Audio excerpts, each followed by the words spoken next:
आज यूँ तो काफ़ी वरिष्ठ पत्रकार यहाँ पर बहुत कुछ कह कर गए हैं। मैं आपके साथ जो चीज़ साझा करना चाहती हूँ मीडिया का हिस्सा होने के नाते, वो ये है कि पिछले 5 सालों से न्यूज़ नशा को जिस तरह से हम काम कर रहे हैं और जो चुनौतियाँ सामने आ रही हैं वो किस तरह की है। सुबह यहाँ पर विष्णु त्रिपाठी जी भी आए थे और उन्होंने ये कहा कि अगर कोई पत्रकार ये कहता है कि वो उसकी कोई विचारधारा नहीं है तो वो असत्य है या वो पत्रकार नहीं है, ऐसा उन्होंने कहा। और भी कई ऐसे वक्तव्य हैं जो सुबह से यहाँ पर कहे गए हैं। मैं आपको अब इसे आप मेरा अनुभव समझिए या फिर ये समझिए कि दिशा देखने के लिए थोड़ा सा कुछ मैं चाहती हूँ कि कोई शायद मदद भी कर दे इसमें। पिछले 5 साल से जिस तरह हम काम कर रहे हैं सोशल मीडिया में, हमने जब डिजिटल चैनल शुरू किया उस वक्त इतने चैनल्स नहीं थे जिस तरह तेज़ी से अब आए हैं। बहुत सारी चीज़ें हैं। पिछले 23 साल में हमने टीवी जर्नलिज्म में काम किया, 19 साल, फिर उसके बाद 5 साल सोशल मीडिया का किया। लेकिन जो सबसे बड़ी चुनौती है यहाँ पर वो ये है कि जब आप सोशल मीडिया के कुछ पर्टिकुलर प्लेटफॉर्म्स पर स्टोरीज पोस्ट करते हैं तो आज की तारीख में कोई आपको सरकार या कोई और आपको ये बाध्य नहीं करता है कि आप इसी तरह की खबर डालें, बल्कि दर्शक आपको बाध्य कर देते हैं। वो आपको देखना ही नहीं चाहते हैं अगर आप उनके मन की खबर नहीं दिखाते हैं तो। ये सबसे बड़ी चुनौती है। आपके व्यूज़ नहीं आएंगे। और अफसोस की बात यह है, जैसा अभी मैंने जिक्र किया, जो विष्णु त्रिपाठी जी ने कहा, मैं तो नहीं मानती कि मेरी कोई विचारधारा है। मैं तो हमेशा ये मानती हूँ कि जो खबर हमारे सामने आती है वो उस पर सत्य क्या है, वो सत्य आपके खिलाफ भी हो सकता है, आपके खिलाफ भी हो सकता है, लेकिन वो सत्य दिखाना ही हमारी विचारधारा होती है, जो मुझे लगता है हमेशा से। तो ऐसे में थोड़ी सी चिंता ये बन जाती है कि हम किस तरह और किस दिशा की तरफ जा रहे हैं। क्योंकि आज की तारीख में जब आप खबर कर रहे होते हैं तो आप अपने मन से करने की बजाय, कई बार मैंने इस चैलेंज को फेस किया है कि जब हमारी टीम काम करती है और वो ऐसी स्टोरीज डालती है जो सरकार के खिलाफ हैं तो बड़ी तेज़ी से व्यूज़ आते हैं, मिलियंस में व्यूज़ चले जाते हैं। लेकिन वहीं पर जब मैं कहती हूँ ये गलत थी खबर, ये सही नहीं है, ये इसके अंदर का वो फैक्ट नहीं है। बहुत सारे सीनियर जर्नलिस्ट भी हैं जो यूट्यूब चला रहे हैं इस वक्त, और यूट्यूब में अगर आप उनका कंटेंट जाकर देखेंगे तो सतही बिल्कुल इतनी सी एक इन्फॉर्मेशन होती है छोटी सी, जो ठीक है, उसके इर्द गिर्द जो पूरी कहानी पौना घंटा या 15-20 मिनट पूरी बनाई जाती है वो उतनी सच नहीं होती। मैं सबकी बात नहीं कर रही हूँ, हालांकि वरिष्ठ जर्नलिस्ट जितने हैं उनके लिए सोशल मीडिया मुझे लगता है एक बहुत अच्छी जगह है आज की तारीख में, जहाँ पर अनुभव की वाकई में कीमत है। क्योंकि टीवी चैनल्स पर अगर आप देखें कुछ वक्त पहले, अभी वापस से वो दौर आ रहा है जब वरिष्ठ जर्नलिस्ट सब वहाँ पर जा रहे हैं, पत्रकार, लेकिन बीच में एक ऐसा फेज आ गया था जहाँ पर बाकी पॉलिटिकल पार्टी के जो लोग थे वो वहाँ पर ज़्यादा हुआ करते थे और जो जर्नलिस्ट का अनुभव है वो साझा करने के लिए वहाँ नहीं दिखता था। मुझे याद है जब उत्तर प्रदेश का चुनाव हुआ था उस वक्त में बहुत सारे जर्नलिस्ट हैं जिनके साथ हमने खुद लाइव किया था, मिलियन में व्यूज़ गए थे। और तब मैंने देखा कि आज तक और तमाम चैनल जो हैं वो सेम कॉन्सेप्ट पर उन्होंने अपना डिस्कशन शुरू कर दिया, और अब तो ये है कि ऑलमोस्ट हर डिजिटल चैनल पर है ये डिस्कशन। तो यहाँ पर परेशानी जो मुझे दिखाई देती है बदलते इस स्वरूप में वो ये है कि सोशल मीडिया पर अगर हम ये सोचते हैं कि हम सत्य दिखा रहे हैं और उतना काफ़ी है तो वो वाकई में सच नहीं है, प्रैक्टिकली नहीं है सच। वो वहाँ पर आप कहीं ना कहीं उस खबर के साथ में अगर आप ये सोचते हैं कि नहीं मुझे सत्य ही दिखाना है और उतना ही दिखाना है जितना है, तो आपको बहुत वक्त लगेगा। और इतनी स्पीड है, आज एआई आ गया है। अब एआई के इस दौर में जहाँ पर आप स्क्रिप्ट लिखने के लिए एक एक शब्द पर सोचा करते थे, अब यहाँ पर टीम जो काम करती हैं वो सीधा अपनी स्टोरी को उठाती हैं, एआई फॉर्मेट में डालती हैं और एआई पूरी स्क्रिप्ट जनरेट कर देता है। उसमें जो थॉट है, क्योंकि पंकज सर भी यहाँ पर बैठे हैं, आप जानते हैं एक थॉट हमेशा एक स्टोरी लिखते हुए हमेशा रहा करता था, लेकिन अब जो है वो चीज़ नहीं होती है। अब क्या है, गूगल में वर्डिंग्स नहीं जानी चाहिए, मतलब वो फ्रेश वर्ड्स होने चाहिए। जैसे फ्रेश वर्ड्स होंगे वो तुरंत कनेक्ट करेगा, गूगल उसको उठाएगा, फिर वो आपको नंबर्स देगा, नंबर से आपको पैसा आएगा, पैसा आ गया, पैसा आ गया, बात खत्म। अब ट्विटर, अगर आप पिछले कुछ दिनों से नोटिस करते हैं, पिछले 15 दिनों से ट्विटर ने पे करना शुरू कर दिया है। अब ट्विटर पे कर रहा है, इसलिए बहुत सारे जर्नलिस्ट को आप देखेंगे कि दिन में जो 3-4 पोस्ट डाला करते थे, अब वो 20, 25, 40 पोस्ट तक जा रहे हैं, जस्ट बिकॉज क्योंकि वहां से पैसा आ रहा है। कुल मिलाकर के जो चीज आपको ड्राइव करती है वो पैसे पे जाकर के खत्म हो रही है। यूट्यूब में पर आप स्टोरीज पोस्ट करते हैं तो यूट्यूब भी वहीं पर जाकर खत्म हो रहा है। तो ये बदलते स्वरूप में तो बहुत कुछ बदल रहा है। ये बहुत चिंता की चीजें हैं आज की तारीख में, ये बहुत बड़ी चिंता का विषय है और आगे और ज्यादा होने वाला है। आप देखिएगा, ये हमारी जो अगली जनरेशन आ रही है उसको स्क्रिप्ट लिखना नहीं आता है, वो एआई के टूल के साथ स्क्रिप्ट लिखती है। वो यूट्यूब में मैम इसमें ना ये वर्ड डाल देते हैं, इससे जल्दी उठ जाएगा। मोदी की तो लंका लग गई, ठीक है, तो तुरंत सोचेंगे हाँ हाँ देखो ऐसा है, इसको यूज करते हैं ना। ये ठीक नहीं है, मतलब मुझे पर्सनली ठीक नहीं लगता है। उस वक्त अगर मैंने ये कहा नहीं ये ठीक नहीं है, ऐसी जबरदस्ती ना करो, तो बच्चों के मन में क्या आएगा कि मैम तो मोदी जी को बचाना चाहती हैं। तो दिस इज द प्रॉब्लम। आप करोगे क्या? आप जेन्युइन जर्नलिज्म किसको सिखा रहे हो, कहाँ सिखा रहे हो?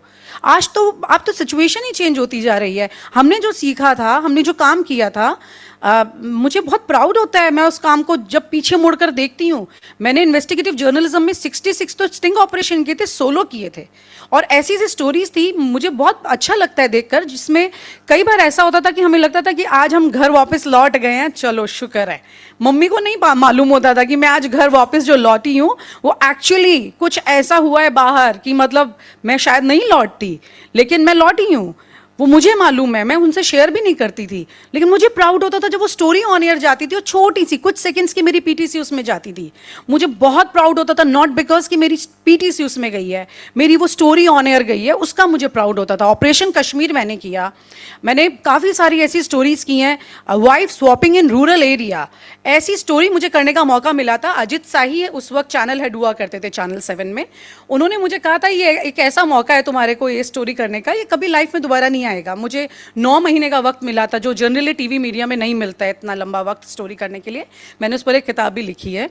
तो मतलब हमने ऐसी ऐसी स्टोरीज की हैं, ऐसे मौके हमें मिले हैं, लेकिन आज की तारीख में अगर आप उन बच्चों को वो चीज़ सिखाएंगे, बताएंगे, तो this is next to impossible. आप सोच ही नहीं सकते हैं कि वो ऐसा कुछ कर पाएंगे। और जान तो जोखिम में डाल के स्टोरी करना तो बहुत दूर की बात है। आप सभी मेरे ख्याल से इस बात से वाकिफ होंगे कि जो आज की जनरेशन है वो बहुत मुश्किल से 100 में से कोई एक बच्चा आपको ऐसे मिलता है जो ये कहता है हाँ मुझ में है, मुझे बड़ा अच्छा लगता है। आज तो सबसे पहले जो होता है वो सैलरी होती है। जब आप किसी को हायर करने जाते हैं तो मैं पूछती हूँ कि भाई आप क्या कर सकते हो, कहते हैं मैम सैलरी कितना दोगे आप। तो दिस इज़ द चैलेंज। आज हम ठीक है, हम सबको मौका मिला है, बहुत सारे लोग यूट्यूबर हो गए हैं, हम जैसे बहुत सारे जर्नलिस्ट को मौका मिला है कि उन्होंने अपने डिजिटल चैनल स्टैब्लिश किए हैं। पिछले 5 साल से हमारी वेबसाइट और सारी चीज़ें हैं सोशल मीडिया में, जितने भी प्लेटफॉर्म्स होते हैं न्यूज़ नशा के, उसमें मैंने बहुत कुछ सीखा है, मुझे ये लगता है, और मैं बहुत अच्छा महसूस करती हूँ। क्योंकि जब मैं टीवी में काम कर रही थी मैंने वहाँ सीखा, और जब मुझे लगा टीवी में काम करते हुए एक वक्त के बाद में कि अब कुछ और सीखना है, क्योंकि न्यूज़ नेशन में आई वाज वर्किंग देयर, मैं एक इन्वेस्टिगेटिव टीम हेड कर रही थी, तो मेरे सामने डिजिटल की टीम बैठा करती थी, मैंने देखा उनको काम करते हुए, तो वहीं से मैं थोड़ा सा अट्रैक्टेड हुई थी डिजिटल की तरफ, और मैंने ना सिर्फ अट्रैक्ट हुई बल्कि चैनल से रिज़ाइन कर दिया और ख़ुद का चैनल सेटअप शुरू किया। लेकिन ये जो शुरू किया ये अपने आप में एक सुनामी है, ये मैं उसको इस तरह से देखती हूँ, एक सुनामी की तरह ये दौर है। इसमें बहुत सारे लोग हैं जो आ रहे हैं, वो फिल्टर होंगे, वो किस पैमाने पर फिल्टर होंगे हमें नहीं मालूम है, हमें बिल्कुल नहीं मालूम है। लेकिन अगर ये विचारधारा के साथ में फिल्टर होते हैं तो आप ये मानकर चलिए कि बहुत ज़्यादा ख़राब होगा, क्योंकि पॉलिटिकल पार्टीज तो चेंज हो जाती हैं ना, फिर क्या होगा, आप तो मार्क्ड हो गए कि आप ये वाले हैं या फिर आप ये वाले हैं। अभी हाल ही में मैं आपसे एक इंसिडेंट साझा करती हूँ, काफ़ी दिनों से मैं उससे जूझ भी रही थी। तो हुआ ये था कि एक स्टोरी मेरे यहाँ पर पब्लिश हुई, वो स्टोरी कुछ आज के दौर के हिसाब से पब्लिश नहीं होनी चाहिए थी, लेकिन हुई थी। मेरे जर्नलिस्ट को मैंने फ़ोन करके पूछा, मैंने कहा ये खबर तो बड़ी ज़ोरदार है, लेकिन तुमने इसको कंफर्म किया है? उसने बोला मैम मैंने कंफर्म किया है, डायरेक्ट फ्रॉम द रूट्स वहीं पर। मैंने कहा अच्छा ठीक है। खबर चल गई, खबर चलने के बाद हमारी ही खबर से 4 लोगों पर एफआईआर हो जाती है। बड़ा इंटरेस्टिंग किस्सा है। या तो ये कहिए कि मेरे कुछ ग्रह नक्षत्र ऐसे हैं कि इतने सारे स्टिंग ऑपरेशन करने के बाद भी आज तक मुझ पर मुकदमा नहीं हुआ है, और जो भी मुकदमे हुए वो हमेशा उन लोगों पर हुए जो मेरी स्टोरी से रिलेटेड हुआ करते थे। तो यहाँ पर भी ऐसा ही हुआ, जिन्होंने वो स्टोरी शेयर की उसमें से 4 लोगों पर वो मुकदमा हुआ। हमारी कोई इंटेंशन नहीं थी, लेकिन उसको एक इंटेंशन बना दिया गया कि ये जानबूझकर इन्होंने ऐसा किया। मेरी कोई इंटेंशन नहीं थी। मैंने तो यही सीखा है, स्टोरी आ रही है, फैक्ट है ना, तो चला दो, एफआईआर से तो डर नहीं लगता है। लेकिन उस बात से बड़ा खराब लगता है जब कोई बेवजह आपको स्पॉट करता है कि आप इस खेमे से हो जाते हैं, नहीं फिर आप इस खेमे से हो जाते हैं। जब मैं प्रेस क्लब में आप जानते हो जब जॉइंट सेक्रेटरी थी मैं वहाँ पे, तो 2-3 बार ऐसे इंसिडेंट हुए थे जहाँ मुझे लगा कि मुझे बोलना चाहिए। काफ़ी लोग, मेरे दोस्त लोग नाराज़ भी हो जाते हैं इस बात से। तो एक बार उमर खालिद वहाँ पर आए थे, तो मुझे पता चला मेरे किसी सहयोगी से कि उमर खालिद इज़ देयर, मैं जा रहा हूँ वहाँ पर और सब लोग कैमरा लेकर पहुँच रहे हैं और हम लोग स्टोरी करेंगे वहाँ पे चल के। तो मैंने कहा ये तो थोड़े दिन पहले वैसे इतना प्रॉब्लम हुआ था प्रेस क्लब में, सारे हमारे जो जर्नलिस्ट थे कमेटी के जो इलेक्टेड मेंबर्स थे वो सब, वो जो जेएनयू में जब नारेबाजी थी उसके बाद सबको पुलिस स्टेशन जाना पड़ा था पूछताछ के लिए। मुझे तो ठीक नहीं लगा था, अच्छा नहीं लगा था मुझे, मैं सीरियसली बता रही हूँ। आप बहुत वरिष्ठ यहाँ पर सब बैठे हैं, मतलब हम पूछताछ के लिए जा रहे हैं उस चीज़ के लिए, मुझे तो नहीं अच्छा लगा। प्रेस क्लब ऑफ इंडिया है, हमारी डिग्निटी है, हमारी जगह है, हम मतलब दावे से कह सकते हैं वहाँ खड़े होकर के ये हमारी जगह है, यहाँ की बात, हर बात हमसे होकर निकलती है। लेकिन मुझे अच्छा नहीं लगा था। जब मुझे पता लगा उमर खालिद वहाँ पर आए तो मैं गई, मैंने जाकर पूछा ये किसकी मेंबरशिप पर आए हैं, तो मुझे पता लगा वो हमारे वो एक लॉयर थे, उनकी मेंबरशिप पर आए थे, तो वो भी वहाँ मौजूद नहीं थे। As per rule member should be there. तो मैंने उमर खालिद को बुलाया, आई सेड प्लीज़ लीव। तो ही सेड व्हाई। मैंने कहा आप जिसके साथ आए हैं वो मेंबर यहाँ पर नहीं है तो आपको जाना होगा। तो उन्होंने बोला give me 10 minutes. I said no problem, बड़े आराम से, आप 10 मिनट लो पर 11वें मिनट में चले जाना। तो वो चले गए।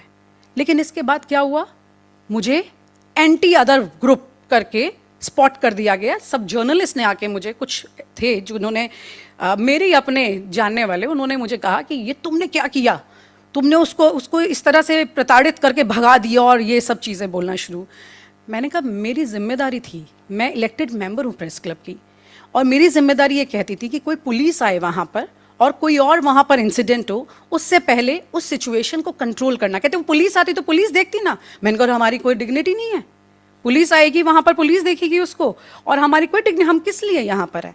कोई भी, चाहे वो विष्णु गुप्ता हो, चाहे वो उमर खालिद हो, चाहे वो कोई और हो, no one should be there, क्योंकि ये हमारी जगह है ना भाई, हम ये मान करके चले। मुझे याद है जब प्रेस क्लब में आनंद साहे जी वो थे, प्रेसिडेंट थे वहाँ पर, तो राहुल गांधी ने जब वहाँ पर आकर वो फाड़ा था डॉक्यूमेंट सब, तो उन्होंने माइक नहीं दिया था उनको बोलने के लिए, ये कहते हुए कि मैंने तो उनको इनवाइट किया था, जिन्होंने तब ही वाज स्पोर्ट्स मिनिस्टर ना, अजय माकन को इनवाइट किया था, तो मैं उन्हीं को माइक दूंगा, इनको मैंने इनवाइट नहीं किया था तो मैं इनको माइक नहीं दूंगा, ऐसे करके। तो मुझे बहुत अच्छा लगा क्योंकि हमने अपने सीनियर से ये डिग्निटी, जिसे कहते हैं ना, जनरेशन से ली है, वही डिग्निटी हमें आगे पास ऑन करनी है।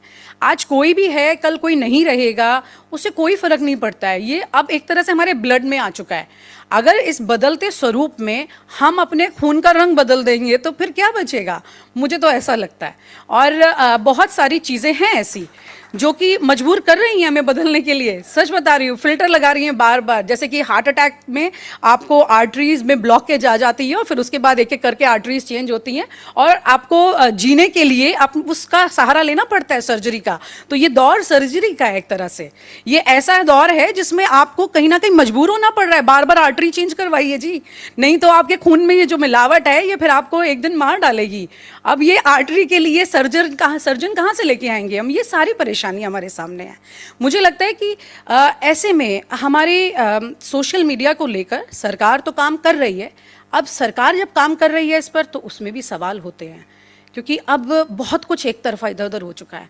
क्लाउड्स नहीं है, अब बीच में बिल्कुल पहाड़ आ चुका है दो चीज़ों के बीच। क्लाउड्स तो छोड़ दीजिए, क्लाउड्स होते तो फिर भी आसान होता, छट जाते, लेकिन अभी थोड़ी मुश्किल ज़्यादा है। मुझे लगता है कि एक ऐसी एसोसिएशन खुद वरिष्ठ पत्रकारों की होनी चाहिए सोशल मीडिया पर, कुछ बनी है लेकिन वो उस तरह से फॉर्म नहीं है, यूनिटी में नहीं आ पा रही हैं, जो कि हमारी खुद की आवाज़ के लिए सामने खड़ी हो, जो ये कहें कि देखिए ये एक पूरा सेटअप जो है ये फाइनली इसको हम रूल करेंगे यूनिटी के साथ।